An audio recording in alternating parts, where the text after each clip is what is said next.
All right, so hello everyone. Thanks for joining us today. My name is Tyler Mitchell. I'm the editor for Salina Bookshelf. I'm thrilled to have everyone here today. Danielle, I'm especially thrilled to have you here. It's been a while. Again, we are here to celebrate Danielle Vandever's second book, titled Herizon. But before we get started, I did want to wish everyone a happy Native American Heritage Month. All of us have been, I'm sure we've all been dealing with so much.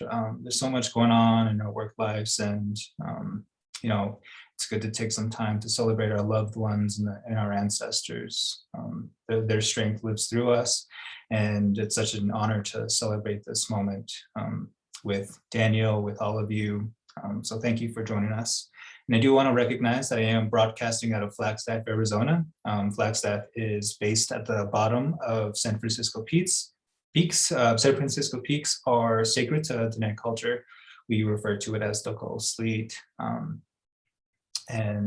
Quite a few other indigenous communities call this place home. So indigenous communities like the Hopi, the Havasupai, Zuni, and Paiute, and even serves as sacred ground for many, many other Southwestern tribes in the area. So I want to give my thanks to the other communities here that allow us to hold this space, and to give our blessings to the mountain that also gives us those blessings. Again, without further ado, thank you all for attending this amazing moment. I'd love to take some time to introduce Danielle. So Danielle Vandever is a product of Small Wonders Daycare, where his experiences as a Ninja Turtle helped shape the creativity behind his debut picture book, Fall in Line Holden, a 2017 American Youth Literature Award honor book.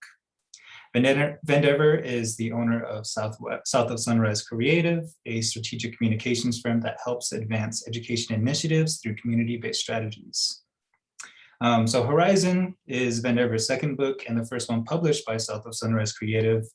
Vandever is from Haystack, New Mexico, and is the grandson of the late Joe Vandever Sr., a Navajo code talker and U.S. military Marine, and also the grandson of Bessie D. Vandever. So thank you again, Danielle, for joining us. I'm incredibly excited to talk about your book. Just wanted to thank you again for being here and just see how you've been doing. Yeah, no, I thank you, Tyler, and I thank Salina for providing this opportunity to connect again and communicate and just kind of share experiences. I think this has been a wild 2 years. I think the last time we actually talked together, it's been like 3 years. Yeah. So I probably gained a little bit more weight than I wanted to. Same. But yeah, I appreciate the time and everybody who's tuning in today. It's been an experience starting my writing journey with you all at Salina Bookshelf and creating Fall in Line Holden together, and then now venturing into this new realm. And I don't think any of this would be possible if it wasn't the working collaboration we've had with yourself, with Eric, with everybody at the Salina team. So thank you. To introduce myself to everybody in the group, my name is Danielle Vandever. Irish and Schley, Kiani Bush's Chin, Arista Dashachea, Tachini Dashanella, Zozil, Dana Shah, or Zitla Chi, Desho Juan, Akot Ego Dana and Schley. So where Tyler is coming to you from the Coast Lead, I'm at the other end, south at Mount Taylor. So that's where I'm coming to you from today. So thank you for the opportunity to speak, and it's been quite the journey. Thank you so much for being with us here today. So I do want to get started on talking about Herizon real quick. Like you said, it is your second book. Fall in Line Holden followed the young Navajo boy Holden through reservation schools. It's one of our most popular books, and it's set up in a way that teachers and parents could use the book as a way to introduce the history of boarding schools in a way that promotes, not only tells the history, but promotes the creativity, the importance of imagination in young children, and how that is required for the continuance of Diné people and indigenous peoples all over the world. So I think Herizon does just as much of giving a viewpoint to a very significant issue, relevant themes, especially in introducing those themes to children. So I'd love for you to give a little bit of introduction into the book and some of its themes.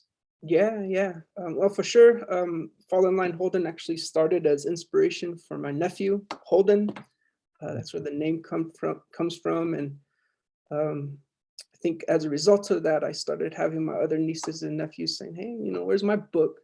And then so, that's the continuation of that. And I think at the heart of both of my stories, and I think my approach to writing, is that I really want to be able to provide space that speaks to unique individual identity, things that make us who we are, those things that help us, differentiate ourselves from the next person.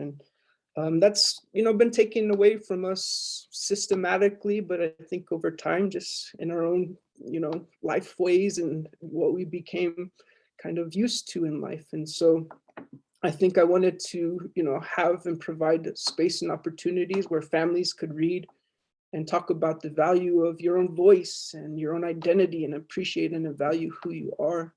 And so Holden started with that. And, I kind of wanted to continue that with the next book, because that's the future I want to see for my nieces and nephews. And so whereas Fall in Line Holden was kind of a homage to, not only the experiences of my nephew, myself, but then also my dad, who was the one who went through boarding school.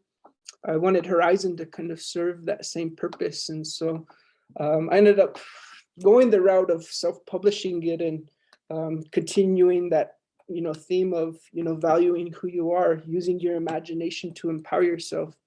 I also sprinkled in some different themes that I think speak more specifically to my nieces in Herizon. That is, like I say, promoting a future that is more equitable, that provides equal opportunities, things of that nature. So Herizon is taking a somewhat different approach. I like to see it, if you're looking at that book behind you, maybe one of those girls who's turning their heads and seeing the influence of Holden. It's the continuation of that story. So it's a story about a girl in a magic scarf that, helps her cross land and water in order to help save her grandmother's sheep. So it's a story about intergenerational strength. It's a story about empowerment, and really just painting a future that I hope for my nieces, my future kids, whoever it might be. And I think that it's titled Herizon as something as being something in the distant, but it's really something right now. You look at what's happening with Deb Haaland occupying, space in the cabinet, looking over all the federal lands. That's something that is really important today. And it speaks to the time. We have our first female vice president. That's a big thing. Locally in the region, a lot of the leadership that's coming from the pandemic is coming from our female leaders. Look at the Navajo Hopi COVID Relief Fund. That's an entire effort of our female leaders. And so you look at those things, the work of organizations like Change Labs or Native Women Lead, and you see kind of these females taking the lead, which I think reverts back to who we are as Diné, our identity, our strength. It's always been from our mothers, our grandmothers, whoever it might be. So that was what Herizon was intended to convey and be about. I think another aspect of it is that it is a wordless book, which brings its own little things that speak to voice and providing space for imaginations to roam. But that was with purpose, having that in place. So yeah, it's my new book. It's my next venture. And what I try to do with these books is, start conversations, start change at the family household level. And then from there, it grows. Yeah, thank you for that. I think a lot of those messages are really, really, they really do come through in that use of just illustrations and no words, allowing the reader to interpret so many things at once while following this life of the little girl. There are so many strong images in this. I think one of my favorites is there's a moment where the character is trying to shoo off some coyotes, right? Some coyotes from the sheep that she's trying to save. And it's such a beautiful moment, especially in a time where we're so we're so caught up in things like politics and just so many atrocities going on.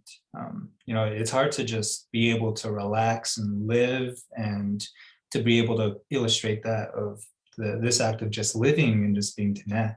I think that's one of my favorite aspects when I open up the book. One of my breath is just taken away, given everything that I've gone through, work, school, just kind of get through those things, and imagining that, oh my God, my ancestors experienced this, my little ones are going to have to experience this. How are they going to, you know, just find space for themselves to live and breathe and be Navajo and to love that heritage and that culture, and just seeing illustrations, no words, just the character living and enacting out. I think it's incredibly powerful. Oh yeah, and that's one of the powerful things about it being wordless, is it makes it to the perspective of whoever's telling it or interpreting it. And it could go so many different ways. It could go to so many different ages. It could go towards so many different reading levels. It could go towards different storytelling methods. It could go towards healing, you know, interpreting. It could be used as ways to, you know, bring people in, explain cultural significance in certain situations and the impact of having an intergenerational household. Being wordless, it opens it up to different types of language. So if you have someone who's 100% fluent in the Nebazad Navajo language, then that could be their story or their interpretation, and it could be used in that space. It could be applied towards learning maybe Navajo or a different language. And so there's so many different ways or avenues that that type of book provides. But even so, I think it amplifies the story or message behind the book. In Fall in Line Holden, it carried words because it added to the narrative of the story. It made it sound like they were marching through this class. We all fall in line. It added its own sense or purpose to the story and reinforcing that tone. And Herizon does the same thing. The absence of words amplifies the voice or the, you know, the visuals you might see in there. I utilize a red scarf as an ode to murdered and missing Indigenous women or relatives, those who've been silenced, and it amplifies that. It really hits home and makes you pay attention to those types of things. So without words, you know, it just amplifies the message to me, and that's what I wanted it to do. So all those things were structured and made with purpose, and I hope it comes out. I know we're going to do a little reading of it here today, but, you know, just, you know, be mindful that that type of thought and consideration goes into it. People might say, you know, you're an author, but there's no words. That doesn't make sense, you know, but how it's structured, how you bring everything along is what contributes to it. So hopefully people see that there's themes or correlations to the things we've been talking about, and that helps with the story. So yeah, it's definitely well written, or pretty much well written. I mean it's a story. You can obviously tell it's a story, and right. readers can bring their own stories with it to make it, to expand it that way. I definitely experience it that way, so I'm excited for other people to experience it that way too. So without further ado, I think I would let you take over this screen sharing and show us a little bit of the book. Okay. Well, I think because you guys are the first ones that are really hopping on board, this is the first week I've been doing readings. Mm-hmm. I've done some pre-orders of the book, but it's, you know, me figuring out everything that goes with printing fulfillment, which we could definitely talk about later about the self-publishing process. But in the meantime, I've been getting the word out there and doing brief readings. So this is going to be the first one that I want to share with everybody and actually do a read through. So I don't think they have, or we have, the ability to unmute and ask questions. So what I'll probably just do is read the story as I would with the class, and then pose questions. Even if you can't answer, just kind of pose that, or maybe you could use the chat and then we could do it in that way. So as I was saying earlier, this book, this style is meant to be interactive, to ask questions, to, you know, provide space where blanks could be filled, for contributing towards literacy, things like predicting what's going to happen next, even, you know, really defining things like setting characters and, you know, all of those things that are part of the story elements. That's what I want to bring out. So what I always say before I begin this story is that reading a wordless book requires us to put on our goggles to really kind of look and use our eyes to interpret the story. And so before we begin, I'd like to ask everybody who's tuned in, what are some of the things you see with your goggles looking at this cover page? What are the things that stand out and might hint at what the story is going to be about? See if I can get access to that chat.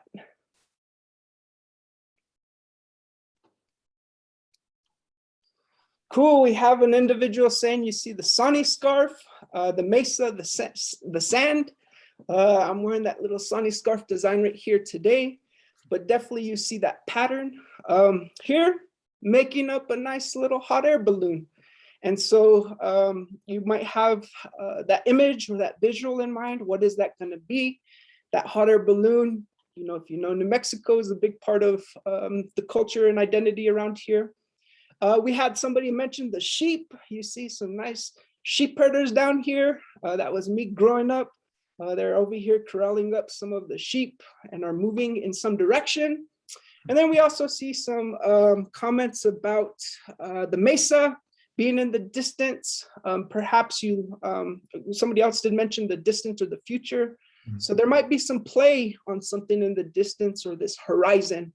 And if you're able to make that connection, you know, again, using your eyes, trying to interpret the visual, you see that it's not spelled as a horizon might be typically spelled, but it begins with the H-E-R. So hopefully it's bringing up some things we might be able to think about. It might be about a heroine, perhaps, or a focus around females. And so that's how we want to really look at this book and how you would interpret it. And things like that start to then pop out. So you see, you know, if you're from New Mexico, you know about the balloon fiesta. Up in Monument Valley, they have their annual balloon glow and flight. And Gallup, I think they do one too. So you might see that visual, and then those types of things are listed. So I want you to activate your imagination in that way. It was mentioned that there are sheep in the book. So a big part of my upbringing was I was raised a sheep herder over the summers with me and my cousins. We would contribute our time in letting out the sheep early in the morning. My grandma, which you see right here, would pack up a nice bologna sandwich with some chips or whatever, apple, and then load up that milk jug with some water. And then we'd spend the whole day out there herding sheep. But looking at the cover, we should be able to see that sheep are going to be a central component of the story. That's important for us, you know, I think traditionally because it helps sustain our family. My grandmother was a weaver. And so if you know anything about raising sheep and, you know, sustaining yourself in that way, it's used as a source of food. It's used to do things like weave rugs, which help generate income. It could be used so many different ways, but I think at the heart of it, it's bonded by intergenerational type of work. The grandkids probably do a lot of the sheep herding. Come springtime, a lot of the females do the sheep shearing and then do the spinning. A lot of the uncles or whoever might go wood hauling, top of the mesa, bring it back to do the dyes. All of that is intergenerational. It's independent on who we are as Diné, and I think is a central part of this story. So look into that and then realize, you know, that's a big part of this story. And then the last thing was the horizon, noticing that distant mesa. This is where I'm from, looking towards Zoltith, Mount Taylor over here in the distance. Over here is Haystack. They say this is the place where they discovered uranium in the area. So that's why you see all of these roads coming up. But that's where I'm from. It's called Ziflachi, Red Mountain. And so the horizon also plays into it. So like I said, when we were working with the wordless book, we want our imaginations to activate, and then we go from there. So without further ado, Herizon.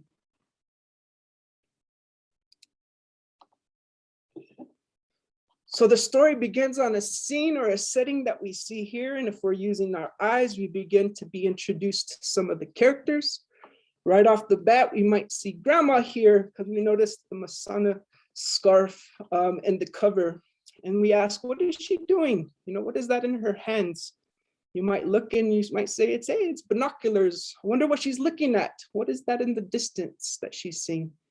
If we use our eyes again to scan a little bit more, we might see that somebody's over here inside the house. Can you tell what she's doing? Looks like she's helping out grandma in one way. But if you're able to look, it looks like she's doing some dishes, helping out, which is good. So she's in here in an intergenerational type of house that we see, and grandma's looking out to the distance. I wonder what she sees. Oh, and we could see in the distance, grandma looking into the distance, we have some sheep, the family flock, but it looks like it's wandering off. I wonder what's going on. It looks like she has some lazy boys neglecting their duty, falling asleep. And so what grandma sees is some cousins sleeping underneath the tree, neglecting the sheep. Uh-oh, that's not good. So what do you hear? Looks like grandma is knocking on the door, catching the girl's attention. And then so you see her turning her head and we get a closer look now. It is the girl and she's doing some dishes. We see somebody commenting that maybe grandma was saying, Yad Allah.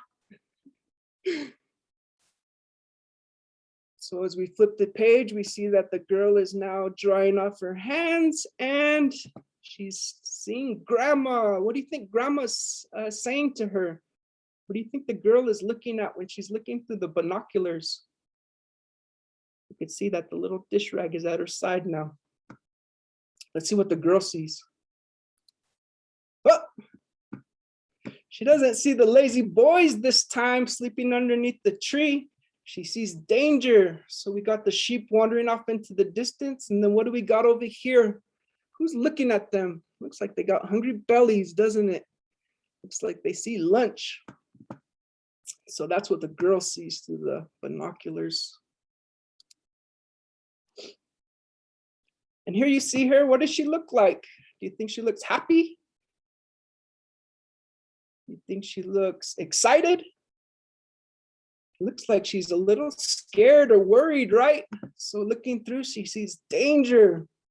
But if we look at the next visual, oops, we see grandma now switching out and she took the little dish rag there. And what did she do? Looks like she's giving her her scarf.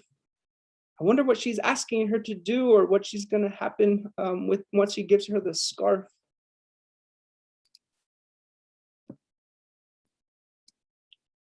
Oh, and it looks like she got grandma's scarf now. She's not worried anymore. It looks like she's kind of excited about leaving the house. Have you guys ever felt excited leaving home at one point, especially if you're maybe doing chores? It looks like that's what the girl is doing here as she kind of transitioned from the spread of the page. Looks like she slowly takes off grandma's scarf. And what is she doing here? What do you think's going to happen? Looks like she's free, right? Somebody says it's a superhero cape. She's going to go flying. Let's check it out. Oh. And it looks like it. It looks like she's flying right off the page. You see her little fingers up here, but she's not over on the ground anymore, right? It looks like she's up in the sky. And what is she looking out at, down at? You guys ever been to Monument Valley? Looks like those big old mitten rocks that you see up there in Utah. And then we see animals down there. What animals are those? Those the coyotes? Maybe horses. It looks like horses. Let's turn the page. Oh, and we could see that the girl's flying high. It looks like she's flying with the butterflies and kind of gracefully coming into the picture. But look, yeah, we got horses down there. It looks like we got a white horse, a blue horse, a yellow horse, and a black horse. What do you think she's doing? Is she going to ride one of those horses? Let's take a look. Oh, looks like she's flying and coming down on there on the white horse. Thinking about the mountains. What mountain do you see to the east? What color is it? Looks like she's starting her journey, right? And look, her nice little hang glider turned into a saddle blanket. And it looks like she's riding along. Do you think she's going fast or is she going slow? What kind of speed do you think she's at? Is she really riding it? If you notice, she's putting some distance between her and the horses until, oh, she reaches the edge, and what happens? It looked like she got a little too excited and she got bucked off, right? What do you think's gonna happen next? Is she in danger? Somebody said she's leaving all the horses in the dust. She's really going fast. Well, look, she's getting sent over the edge. Let's see what happens. This is where I'd be saying, cannonball! It looked like she flew over the edge and right down into the valley, you see a nice little river. So it looks like she's flying in and then her scarf is turning into a nice little cape that's protecting her. What can you tell about this setting? What do you think is important about this? It looks like she's safe now, right? She's not flying over or in danger anyway. Looks like her scarf now turned into a nice little pitched tent on some driftwood. And it looks like she's collecting herself.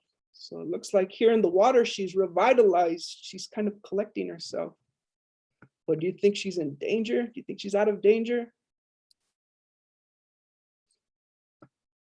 Uh-oh. If you look up at the top, it looks like she's coming up on the edge of a waterfall. Kind of looks like Grand Falls, but not as brown, right? If you've ever been to Flagstaff. What is she gonna do? Is she gonna be saved? It looks like if you're looking at the bottom here, she's now taking her tent, which was providing some safety and security, and it's turning into a what? Looks like Aladdin and Jasmine, right? It's a nice little magic carpet. So you can now see her no longer in danger. She escaped the big old waterfall. Do you know where this is at? Can you see where she is? Looks like she's flying over a big canyon. Somebody mentioned Spider Rock. If you've ever been to Chinle, looks like that's where she's at. And does she look like she's scared or is she having fun? She's safe and happy that she's, good and well. You see Spider Rock here in the distance, and here she is flying along the cliffs of the canyons. I wonder what's going to happen next. Oh, looks like she's doing a little transition again. Looks like she's coming down from her magic carpet. She's really high up in the sky. Look, she's right next to a bird flying next to her in the sun. Do you think she's starting to come down towards those coyotes? You notice here, she's starting to come down a little bit more, but what is the scarf turning into now? What do you see? Looks like she's coming down on a parachute, right? She doesn't look as wild as she did was when she was riding that horse. Looks like she's coming down in a nice fashion now. Wonder where she's going. It looks like she's getting to the ground. And who do we see? Who do we notice? We see the mutty, we see the coyotes down here. I wonder if they're finally getting closer to the sheep. Remember, they were looking at them and were just licking their chops. Who else do we see? The lazy boys. Yadallah. I always say this character's name is Nate, this one's Johnny, and this one's Rydell, my cousins. We got those lazy boys just being lazy. And so she's coming down. Hopefully she gets there in time. It looks like they're getting quite close. And what does the scarf turn into now? It's no longer a parachute. Looks like it's a nice little slingshot, a nice weapon to fend off the coyotes. She's staring them down just right in time. Because if you look below, look how close they were to the sheep. And what does she do? It's like she's chasing them off. But there's only two of them. Wonder where that other one went. Oh, now what do we see? It's no longer a slingshot. What does she have in her hand? Oops. She's got a lasso. It looks like she's ready to break the chute and then catch that sheep in 3 seconds. So it turns into a nice little lasso. She has her rancher skills in place and she captures that sheep just in the nick of time. Look at that coyote. He was all ready to pick him off, but she got him just in time.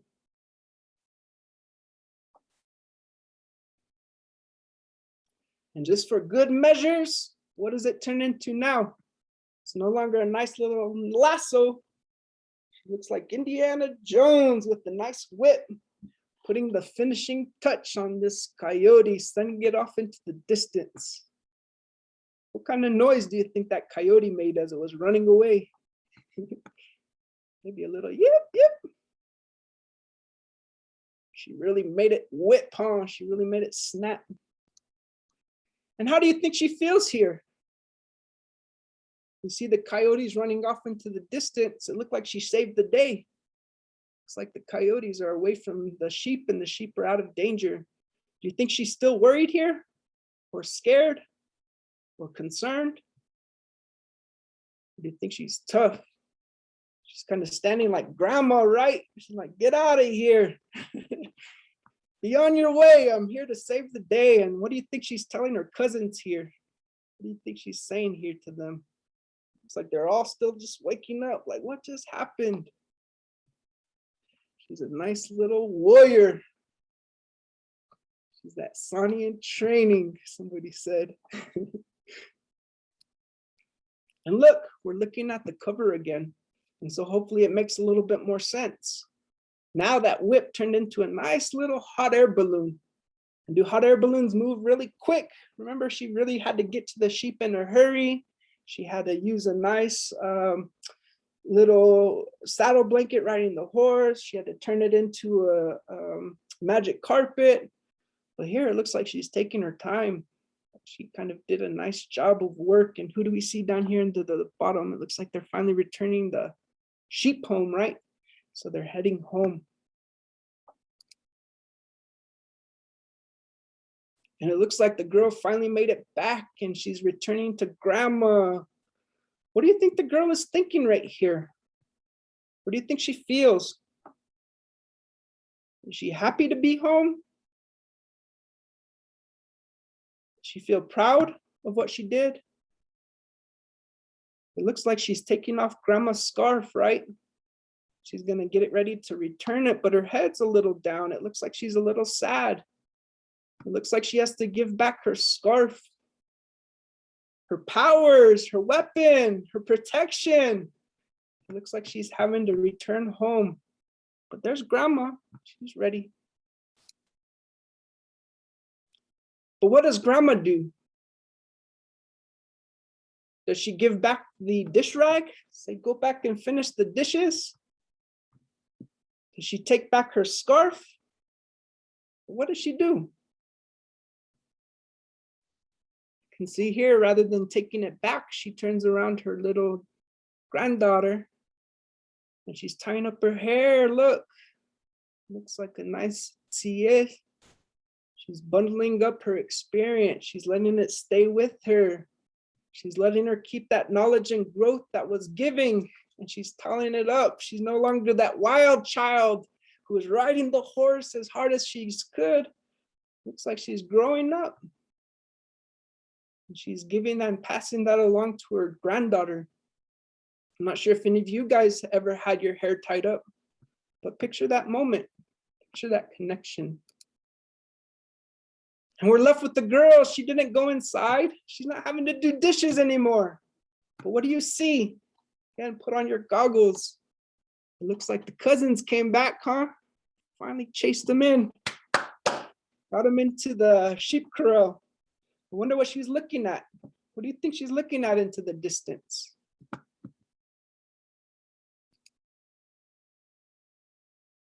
And we see what she's looking at. What are some of the characters you see that we see here in the distance or the horizon? What is the girl doing? Looks like she's ready to go to battle, right? She's tying it up and saying, let's go to work. I didn't finish with you, coyotes. You're still there. I didn't forget about you, horses. You're running away. I'll come ride you. I won't get bucked off this time. But what other things do we see in the distance? What other things is she looking at? If you look, you might see the COVID strand right here. Is she going to be a doctor? Is that her next battle with this? She's going to take that on. So rather than saving the sheep, she's taking on COVID. We see casinos into the distance. If you're thinking about what impact that is on our communities, is that something she's going to tackle or address? She's going to get out her whip and chase them off again. We see Window Rock. Perhaps she's going to be the future president, perhaps. Maybe she's going to have some role in the government. Somebody like Amber Crotty speaking up for our people for benefits of things like MMIW, speaking to that. We see internet towers right here, especially now where we're living in this new digital world. Do we need to go ahead and connect people through that so people could connect like we are right here? You see green energy with the windmill and the wind power as composed to the old coyote you might see here with the natural resource extraction. And so you see the horizon of this girl. You see what she's ready to tackle next. And through her experience, through her training, through her knowledge she collected from her grandmother, that strength set her on this future right here. And so I always like to say that this is a real story. It's based on real characters and real circumstances. You see a picture of my grandmother here with my niece Essien. That's how my nieces and nephews were raised, were around this strong influence.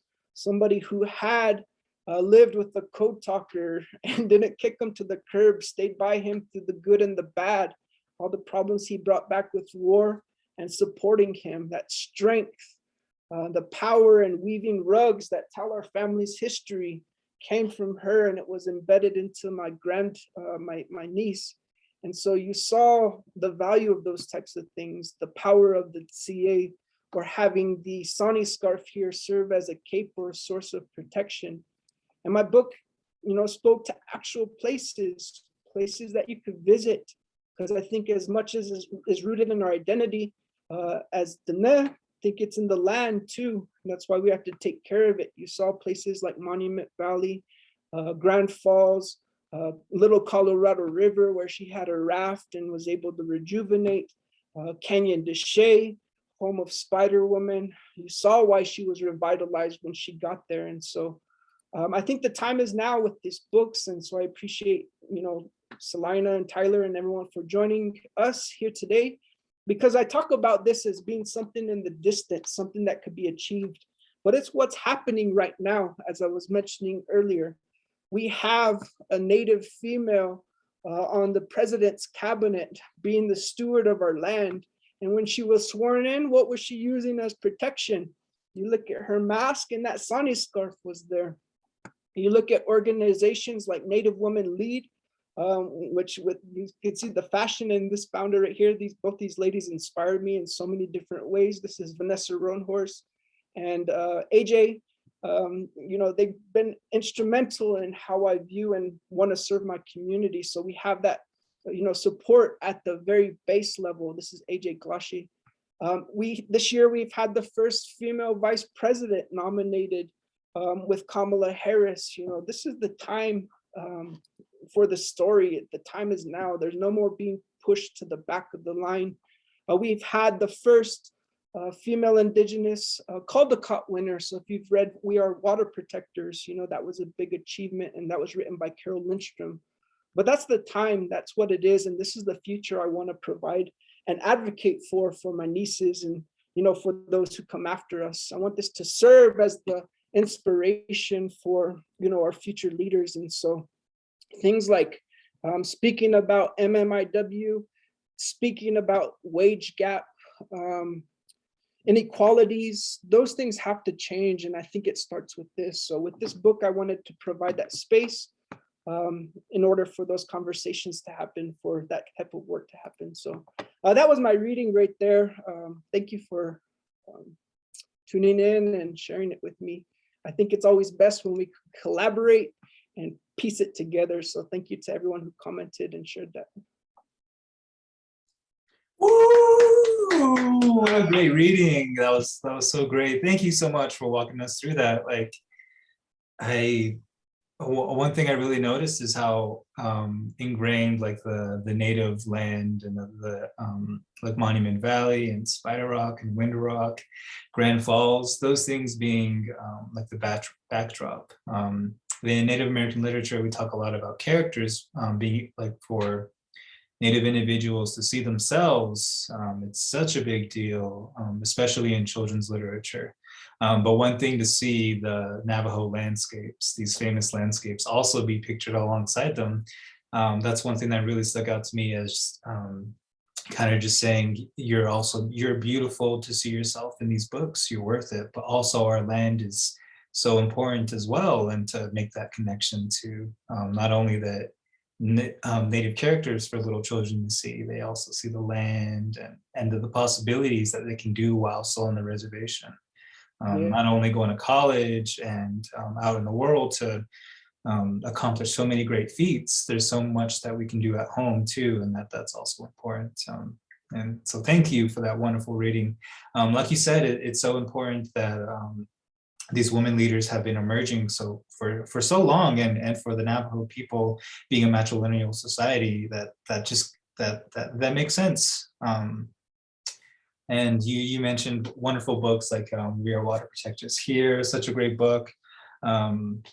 We have female authors like Evangeline Parsons Yazzie talking about love and how that was important for the Navajo people to survive during events like the Long Walk. These stories are so important, and when they're told by women, we really get that care and love that goes into authentic storytelling, especially showing the love between people. I also wanted to highlight Jolana Begay-Kropa's book. She's a former Miss Navajo, and she wrote Becoming Miss Navajo with us. And she also published this completely Dinebzad, fully Navajo book as well. So Diné, this idea that the women in our society have been the ones breaking all the barriers and speaking up and being so influential in the survival of our people, especially during the pandemic. I think that's very central to the book. And thank you so much, Danielle, for instilling that within this as well. It's important, even how I structured it and leaving it wordless had some thought behind it. I don't want to be one of those people who takes over a narrative and say, this is the story of females. I wanted to leave that space available for them to tell their story. And, I don't want to be the mansplainer or anything like that. Yeah. But, you have to have consideration for those things. You have to have extra detail put into it. I thought that the setting in the land, as you had mentioned, was a big part of it. It served almost as a character in itself. And healing her when she went into the water, and reviving her when she was at Spider Rock, and even knowing that wild side with Monument Valley, and you think about John Wayne and all of that kind of stuff, Hollywood stuff, but that had careful consideration into it. So I'm glad that you're able to pull that from it. That's the level of detail that I want to put into these books, because all of them have that significance. They bring that to the story, and it allows people to attach to it in whatever way they best see fit, and how they relate to it, their own upbringing perhaps. Hopefully people who are in on the call could draw those relations with their own lives, and maybe have that experience with their grandparent. So that's what I wanted to provide with this book. And I think that's the powers of children's books. And so that's why I respect everything you guys do at Salina, everything that I'm trying to do here. It's been a nice supportive network. I can't thank Eric enough. You, Corey was met through that channel. And of course, the great late LaFrenda Frank, it's all started with her too. So yeah, I really appreciate you guys doing this for us, or for me, and what I'm trying to do. Especially just the love and care that LaFrenda put into a lot of these books, especially Holden. I think that gives me something to look up to, and to have you come back in full circle. I'm sure she would have loved it. Right. Yeah. One thing that's also super powerful about a wordless book is how you also set it up within tools that you include in the beginning of the book, little icons throughout the book, and then especially at the end of the book. So one thing you did with Holden was include an introduction of the history of reservation schools in your author's note. This became like a tool for teachers, parents of who are Indigenous and non-Indigenous to engage with the very, very true and harsh history of boarding schools. And that serves as a way for teachers to teach it to kids as well as parents to teach their children. One thing you do great about Herizon is you bring that back, but in definitely more articulate and awesome ways. So I wanted to talk a little bit about the mechanics of the book. We do have these little icons that show up in the beginning. So if you open up to the first page of the book, you'll see these little icons, this section here. So tell us a little bit about that and what you plan to accomplish by implementing these tools for us to read.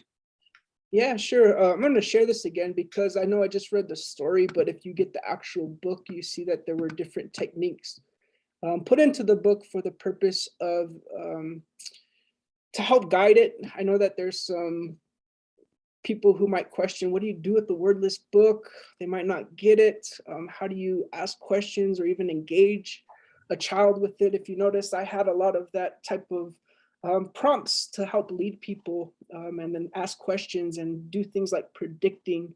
Again, things that are literary devices that help with people being able to read or kids. What I did at the very beginning include what's known as pre-learning. So again, in addition to Salina, I had a lot of people really help out and help me structure this book. Cynthia Leidick-Smith provided a lot of great guidance, who is a well-known author that is doing wonders for voice and broadening Native American perspective in children's books. I also spoke to a speech pathologist, individual named Joshua Allison Burbank. If you know him, he's kind of known in his field a lot of different ways. And he was just kind of mentioning to me, oftentimes when you have a wordless book and you're introducing to somebody that they don't really know what to expect, it's good to do things like include pre-learning type of activities. So I wanted to, if somebody needed to have some type of guidance, I included this little blurb at the beginning, characters, setting, and transactions, which could also be considered the conflict. Those types of things help move a story with no words. And so within these books, I included these symbols. If you notice them in the text, you're like, what is that C or what is that S? I wanted these to be used as pauses in the book where you could ask these questions to maybe a reader who might not know what's going on or what purpose something has in the book. So they could use these symbols to maybe take a pause. What is the character thinking? How does the character feel? Can you describe a time you felt like this? So those connections could be made on a personal level. So if you notice when the girl was kind of like, what was she thinking there? What was she feeling? Same with the setting. Where did the scene take place? What does it tell you about the characters, perhaps? So if you're evaluating that first page and you saw it's an intergenerational home, that informs you. Why is it important? Things of that nature. And then also speaking to transitions, what's happening in that sequence? What's going to happen next? So I put little things like that in there to help along with telling the story, even learning about basic story elements and how do you structure something like that. But then at the end, I included a back page. So if this was your first time reading it, you'd be able to see why I wrote it. What was the importance behind it? What was that motivation? So if you didn't have the benefit of having the author here presenting to you face to face, you could get that background. But I wanted to include further learning elements, seeing what the themes were and what these animals or characters represented. So you could see that, the sheep were representative of the traditional lifeways, and are they at threats of things to the traditional Navajo lifeways like the coyotes. So you could see that and make the connection. You could see the traditional roles represented in the dish towel. And then that adds to the significance of her trading in that dish towel for the scarf, which made it a little bit more meaningful in that way. So in the back, I provide this as furthering that learning, but then also offering guidance into, how do you tell a story? How do you first think about it? I added questions about the basic who, what, when, or where. So if you're asking what, are you going to be learning, that's something you could structure the learning. it adds to, how we think in the Diné philosophy of education. And so we talk about it from a thinking point, a planning point, even implementing. How did the girl grow? What challenges did she face? How was the conflict resolved? And then at the end, reflecting on it. What was your favorite part? Did you ever feel like the girl, and when? Things of that nature. And so another cool little thing I did, and if you guys have a smartphone on your end of the way, you could pull up your phone, scan the QR code here, and then it brings up my website, which then leads to different types of resources that you could use to supplement and tell the story. I have an activities guide. I have a discussion guide that talks about wordless books and what are their benefits, things that could enhance the story, and then really, enhance learning and show how it's used in different ways. If you're wanting to learn about geography, you could do Google searches of where Canyon de Chelly is, or I include stuff there about family lineage and how you put that together. So things like this I felt were important. I think I have that blown up if you can't get that QR code. There it is. These types of things I think enhance the book and makes it so you don't just read it once, put it on the shelf. There's so many different ways it could be used and interpreted. You could pass it along, and then people who use it for maybe a Diné culture language course could pass it along, and somebody uses it for speech pathology, or somebody uses it for raising awareness about voice and maybe MMIW. So that's a big reason why I had done all of that stuff, and was kind of the approach and the process of why I put this in there. So it just really helps with learning. I'm not writing books to make money, although it helps because it is quite the process. I'm figuring that out with self-publishing. But my big thing is I want to start conversations. I want to start creating action to change these circumstances, And like I said, that happens at the very basic family unit level, and it grows from there. So imagine all of these little wildfires popping up of people thinking this way and supporting one another. That's where that concept of comes in, and we're linked in so many different ways, not only with each other and the clanship thing, but with the environment. How do we extend that into that realm with the past histories and the future, bringing together time and space that's possible with these children's books. So yeah, sorry if I'm overwhelming you guys. Oh, no, that's great. I think that's one thing that makes like a book like this so like, how would you say, inversely dense, with no words, but so many tools to use and to take from it. I think it's what makes it's what makes your style of storytelling so effective, which I'm very, very excited to talk about. And you mentioned this idea of self-publishing, implementing so many ideas. You felt like you needed this to be a certain way. So I wanted you to talk a little bit about your journey through self-publishing, some of the hardships that came up, because I know all of that was needed to make this version of this book possible. Yeah, well, it was quite the journey. Let's see if I could get out of here.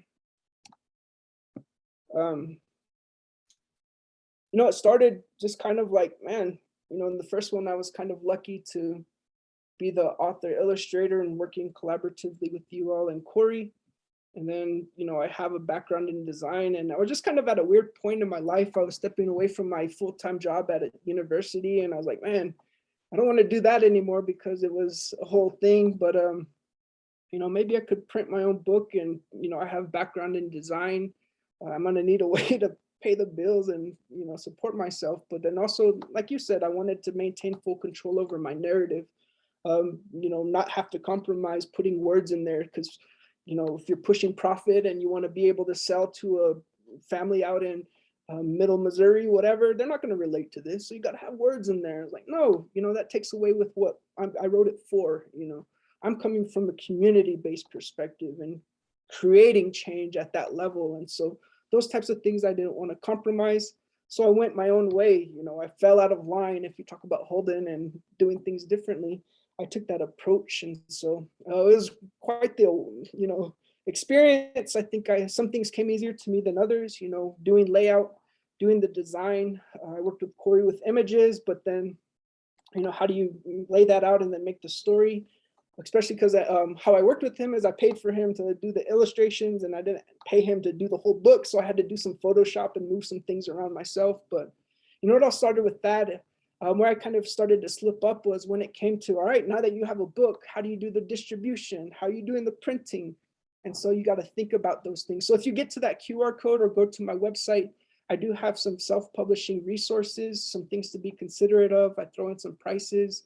I have a discussion guide, an activity guide for you, anyone to follow my process. But that's what I want this to serve as. Is this has been my experience. I might start a podcast or something like that, just so you be mindful of designing your book at 9 or 8.75 by 10 whatever is going to benefit you, because if you're doing a mailer and then sending it through the USPS whatever, that's all based on weight and the packaging that you have. So designing it this size has been beneficial to me, because I learned I don't have to spend as much if I put it in this type of mailer and things like that. So you have to have a certain type of paper so it doesn't fade, and putting together the what is this thing called, dust jacket.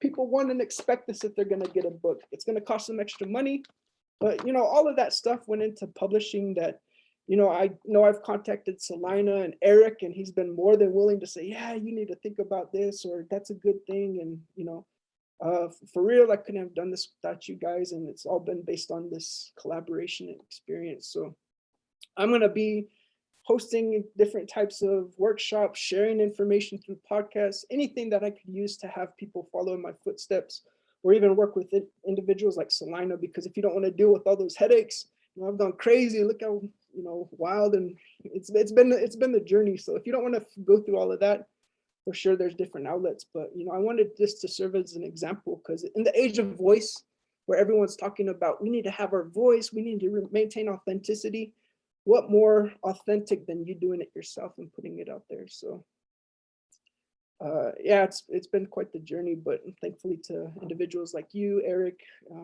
it's been manageable. Well, thank you so much for all your hard work. Like, I think this is one of the, like I said, I'm in school and reading so many like indigenous books, like poetry collections and novels.